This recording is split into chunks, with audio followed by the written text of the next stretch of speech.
शिक्षाप्रद कहानी। घमंडी शेर। शेरा नाम का शेर जंगल के सबसे कुशल और सबसे ज़्यादा क्रूर शिकारियों में गिना जाता था। अपनी टीम के साथ उसने अनगिनत भैंसों, हिरणों व अन्य जानवरों का शिकार किया था। उसकी ताकत और क्रूरता से जंगल के सभी प्राणी थर-थर काँप जाते। इसके परिणाम स्वरूप अब उसे अपनी काबिलियत और ताकत पर घमंड बढ़ने लगा। एक बार उसने अपनी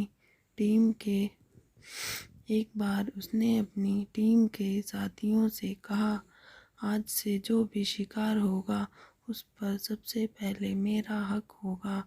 मेरे खाने के बाद बचा कुचा तुम सभी आपस में बांट कर खा लेना।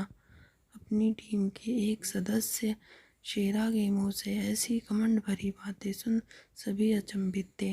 तभी उनमें से एक बुजुर्ग शेर ने शेरा से कहा, तुम होश में तो हो? तुम्हें आज अचानक क्या हो गया? तुम ऐसी बातें क्यों कर रहे हो?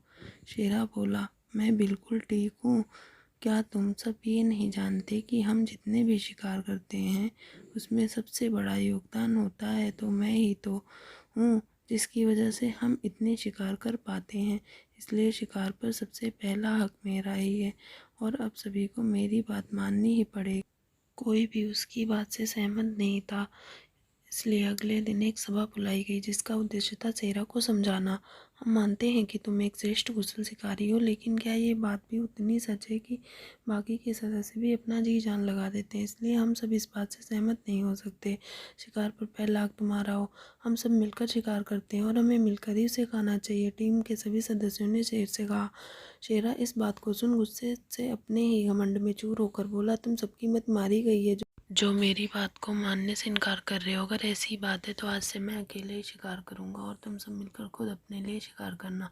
जब भूखे मरोगे तब मेरे पास गिड़गिड़ाते हुए मत आना। और ऐसा कहते हुए घमंडी शेरा सभा को छोड़कर चला गया। कुछ ही समय बाद वह भैंसों के एक झुंड की तरफ दौड़ते हुए बढ़ा। वो देखकर हैरान रह गया कि जो भैंसें उसे देखकर ही कांपने लगती थी आज उसके आने पर जरा भी नहीं घबराए, उल्टे एकजुट होकर उसी का मार कर दूर खदेड़ दिया। भैंसों से पिटने के बाद उसने सोचा, चलो कोई बात नहीं, मैं हिरणों का शिकार कर लेता हूँ। और वह हिरणों की तरफ बढ़ा, पर अकेले वो कहाँ तक इतने फुर्तीले लोगों को घेर पाता। हिरन भी उसके हाथ नहीं आए।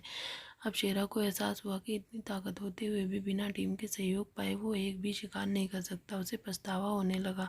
अब वह टीम वर्क की महत्व अच्छे से समझ चुका था। वह निराश बाकी शेरों के पास पहुंचा और अपने इस व्यवहार के लिए क्षमा मांग ली। और एक बार फिर